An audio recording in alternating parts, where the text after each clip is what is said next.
First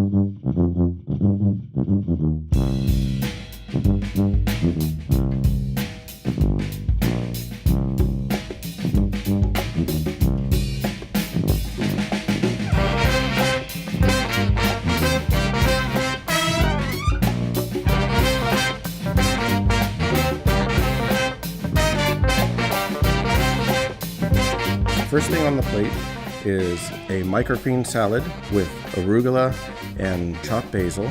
Over the top of that, we have our pan-seared tuna topped with our caviar. Over the top, we put a avocado puree with garlic, grapeseed oil, and lemon vinegar.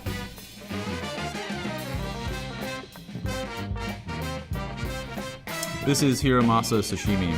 This particular fish is real delicate. One of the things that I like to get at sushi restaurants is yellowtail and green onion.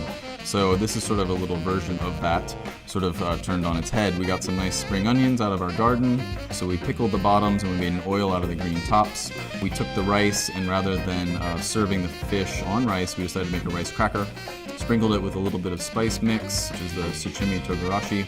And then, we wanted to keep the flavor of the fish, so we didn't want to go too aggressive. We chose some miner's lettuce out of the garden, say instead of arugula, which would have been a little overpowering for the fish. And then we have some avocado to give it a creaminess. French breakfast radish adds a little texture.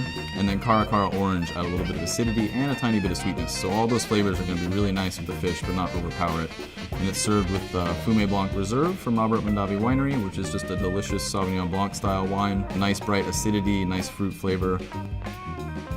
This is the pan-seared chicken. First on the plate is our truffle thyme grits. On top of that is our pan-seared chicken, simple grapeseed oil, salt and pepper, seared till brown, and then finished off in the oven.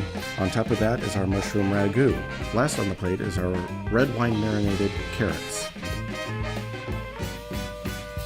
This is Heritage Chicken. Heritage Chicken, it's an heirloom breed of chicken. It's like what chicken used to taste like 50 years ago before everybody tried to make it all the same. Super tasty. We want to let the chicken flavor shine. So we're serving it essentially with brassicas and wild mushrooms. So there's a couple different kinds of brassicas.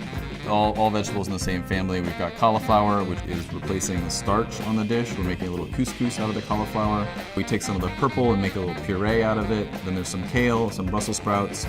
And we're actually going to dress those sprouts with one of the sponsored ingredients, which is California caviar. So we made a little caviar vinaigrette. And we're just going to serve the breasts and the thighs on the plate. And we took all the other parts, the wings, the bones, the legs, and made a red wine jus with them. And it's going to be served with a Pinot Noir Reserve from Robert Mondavi Winery. Nice, light, bright red wine that's going to be really tasty but not overshadow the chicken.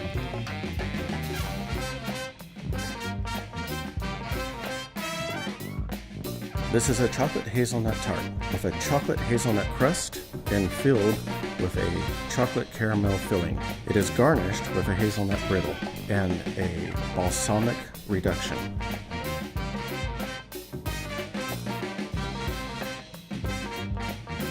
This is a dark chocolate torte. So the one thing that I really like about this cake is that it's only 3 ingredients. It's chocolate, it's butter, and it's eggs. So you gotta nail it, but when you do nail it, it's just totally delicious. And we're pairing it with Merlot poached cherries, a vanilla bean creme fraiche, and candied hazelnuts. There's a little bit of edible flowers on top from our garden as a garnish. And we decided to pair this with a 1988 Cabernet Sauvignon Reserve. The older cab still has some fruit, and the chocolate actually brings some of that fruit flavor out. I think it's gonna be really interesting for the guests. It was a very, very, very close race for both the judges and the public. Both go to one chef, Mr. Jeff Nacho.